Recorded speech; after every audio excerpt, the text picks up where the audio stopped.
What's up, folks? We're taking a quick minute to take a look at the Overwhelming Firepower campaign. I was a little bit slow with the last one, so I wanted to go ahead and get on this one early. We are looking at Tau versus Votann, which is one of my favorites because it's a very powerful faction that a lot of players have great cards in, against Votann, which everyone's trying to level up right now. So this is a great way to get a lot of Votann rewards without having to bash your head against the game as Votann. Which I'm getting to the point where I can do pretty well on that, but still, it's uphill. Whereas Tau is... just stomp them on the face. So to talk about that matchup real quick, nobody is better at shooting than the Tau. The single greatest ranged attack faction in the game, and so this is a really great matchup for scoring up. However, the modifiers are you get 400 deck points and then max bodyguards, regardless of what level you're at yourself. And then it's Apocalypse, which means it's significantly higher difficulty than most of these. So it's going to be a tough matchup, especially because the modifier not shown here is max level. So your cards will be whatever card level they have against a very difficult difficulty ramp.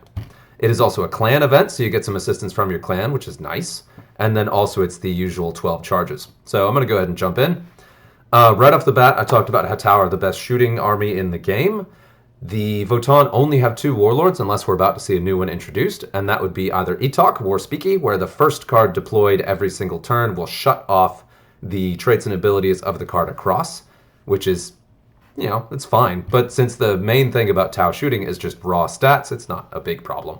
The other one is a little bit more challenging, though, and that is Uthar the Destined, where every time an enemy card gets a kill, it gets a judgment token, which will make it take additional minimum damage, and those can stack. So in your high hit point cards, if they, as they should, start racking up kills against Votann cards, they will then become extremely vulnerable themselves.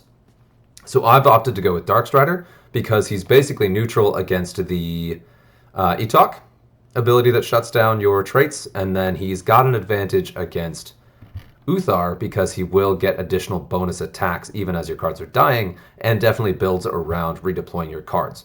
Now, because it's 400 deck points, it's pretty difficult to... Well, it's really not difficult to fill it. You may want some taunt cards in here. I've got just my most powerful ranged hitters and then 2 cheap target acquired to help me remove key pieces. The target acquired is also helpful because it will let you kind of choose who is going to eliminate a key piece, which can help you avoid getting judgment tokens on some of your key cards. So you move it so that your really heavy hitter almost kills a card, and then your target acquired card is the one that actually finishes it off. That can help you kind of keep your cards alive a little longer.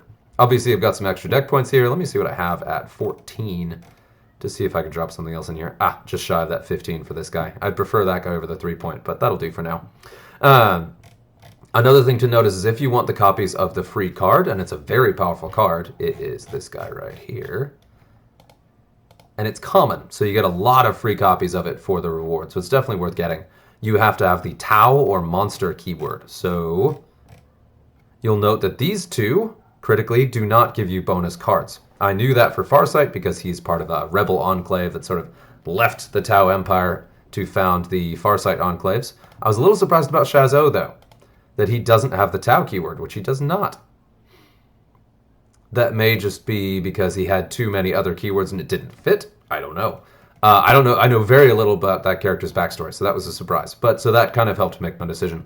Again, I'm going Darkstrider right now, but the other probably top warlord I would prefer to use is going to be Aun'Va, because while the Votann do have a lot of very strong ranged, and their most powerful cards are ranged, they also have a lot of melee kind of in the mid-range. And so cards that can also hit back in melee are going to be pretty good. So in tougher matchups, you may see me switch off between the two, but yeah. And then we've got Shadow Sun, of course, is another option that also meets the Tau requirement. Personally, I don't think she's particularly good, but if she's your high-level warlord, there you go. Farsight is an interesting choice because he's got a really good end game, so he can easily finish off an opposing warlord. Now, one thing you want to watch out for him, though, is that if Etok himself, or if the Etok Null Vortex card is played across from your warlord, it also eliminates their trait for 3 turns. 3 turns? 4 turns? X number of turns. So it will shut off the healing and extra readies of both Shadow Sun and Farsight if they get nailed with that Vortex. So you want to watch out for that. That'll take out any trait, but because that's such a central piece to these two, that's something definitely to watch out for. So I'm going to play the usual 2 games real quick. It's day 1, so it's relatively easy. Shouldn't see me have any particularly challenging matchups, but we'll see. And I do want to keep this relatively short and get it up and running so people can see it while they're still playing day one. I probably will not do an update for day 2, but we'll see. It kind of depends on how much fun the games are and how challenging they are. I know they're going to be challenging because Votann is such a small card pool. We may see some new cards introduced tomorrow, or we will definitely see multiple copies of some of the most powerful pieces, which is scary because they have a lot of really big shielded shooters that also, I believe, have big game hunters. So that's going to be fun. So up against Etalk, I talked about the trait that he's got. Let's go ahead and take that guy out first. Ooh, no, let's take that guy out first.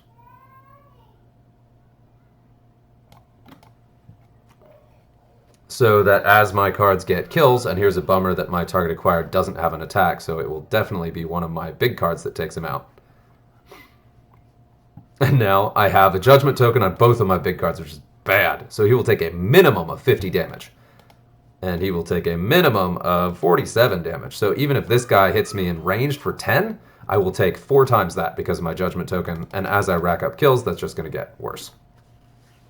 Now you generally expect to lose these cards at certain rates anyway, and this again is relatively easy. So this isn't going to be too bad until day 2, where you will see, yeah, there's the lunchtime test of our Tornado Siren. Good times.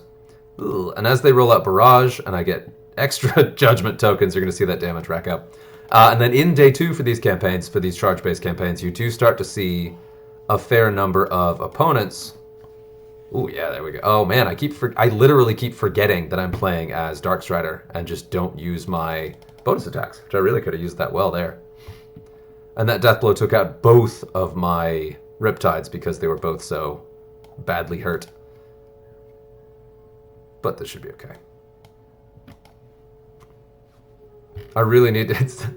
I haven't played Darkstrider in a while, and you may be able to tell that based on how I'm kind of using this, and I'm not using his ability at all. We'll try to do that better in the next match. Boom! Okay, super fast. And day 1 shouldn't be very difficult, but I will say I've hit critical mass with Tau, where my Tau cards are very powerful, which may not be the case for every player. So this is going to be a very challenging campaign for newer players because of that Apocalypse modifier without the max level modifier. This, again, is one of those potential previews of the upcoming 400-point game mode that the developers have talked about permanently adding. So keep that in mind whenever we do these 400-point campaigns. And I think my sneaky suspicion, so we got Etalk, I will lose the trail. Ooh. We'll put you here and see what else I get to deploy. My sneaky suspicion is that they are considering whether or not they're going to have that be max level to kind of balance it out, or if they're going to have it be more card level, which will make it extremely challenging for a lot of players. I personally, if you're going to do a 400-point game mode, I would prefer to have it be max level, so it's just based on card collection. That would be kind of make it much more satisfying for newer players, but it would be very new player-centric rather than kind of broad player-based centric. So I don't know which way they're going to go. Ooh, that'll take out my precision shot. But yeah, we'll see. So we'll see if it ends up being all max level all the time, or if they do just card levels, which will have it be a very challenging game mode. One thing you can do here against Etalk is you can actually cheese this whenever you do... Ooh. I'm going to take quite the punch on that, but we've almost got this. So that's not going to be a real concern this at level 8, but it's going to be a concern later, because it's going to hit pretty hard. Yeah, honestly, I completely lost track of what I was saying. Anyway, to backtrack a little bit to an earlier point, tomorrow, when this gets up, we are going to see multiple copies of some of the scary cards. And at the moment, we're seeing relatively low card levels, and we're not even seeing max level cards, and we're not even seeing the most powerful Votann cards, being that Land Fortress. So definitely watch out for that. I would certainly include some target acquired in your deck if at all possible. Just because that'll really help you remove some of the key cards, and then again, also really help with the judgment tokens and making sure they land in the correct places. And maybe don't land in the other key places. Those were really fast. I'm going to play one more, just go ahead and cruise through this. And we're going to go ahead and try Aun'Va. And I am literally pausing and speaking here. It's not actually the... I think the video is freezing up a little bit, but that is not Ooh, that is not why I'm freezing up. What can we move here? Nah, okay. So here's the thing about Aun'Va is I do want to include more cards that have both ranged and melee. Long Strike is so good, I'm just going to keep him in here. But let's see what we have. I've got 155. Wow, okay. So I'll need just my like biggest battle suits that have melee attacks. Throw him in here, and I'll probably end up putting another really expensive card in the back there.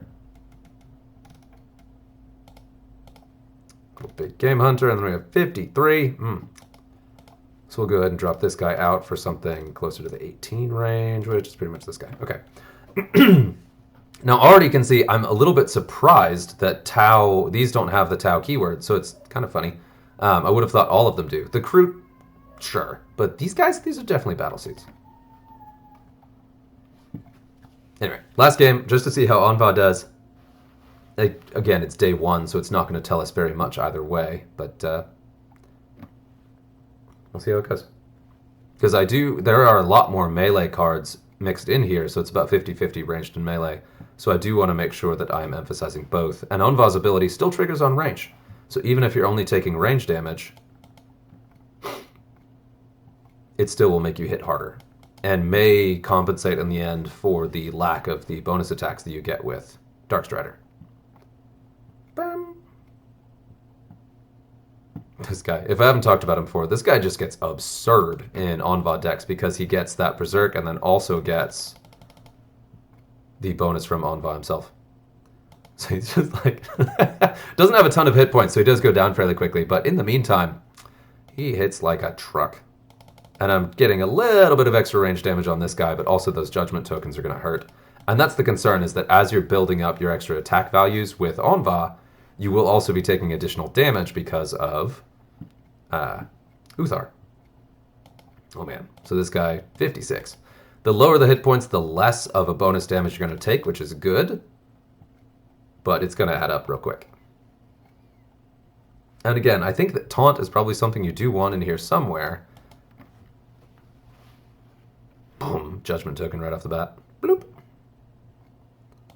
Oh yeah, I love that. 35 melee, which isn't very impressive, but it adds up. There. Let's give you a Judgment Token right off the bat, and then Splatty Splat. I'm not really seeing a strong preference either way between Aun'Va and Darkstrider, so whichever one you have higher leveled, whichever one feeds your cards better. If you have some decent melee cards, it's a really good idea to take Aun'Va, but if you are the typical Tau Warlord where you have just extremely powerful range cards, you may want to opt that way. Although that does still benefit Aun'Va, because you do still benefit from range, and Votann does have a lot of shooting, so you will be getting some benefits throughout the game. It's a matter of, if durability is more of an issue, I would go with Darkstrider, because he gives you true bonus attacks. If just doing damage quickly enough is an issue, I would go ahead and switch with Aun'Va, because you get the actual additional damage as you go through. And if your durability is okay, then Aun'Va will probably give you a better reward over time. So there it is. Hopefully you're having fun with this one. I'm very excited for the rewards. Love a good clan event. Yeah. Interested to see that Apocalypse without the max level modifier, so we'll see. Let's take a look. Quick peek at Aura of Rage. Oh, I'm so pumped about this. We'll talk about that one. But yeah. Anyway, good luck out there. And until next time.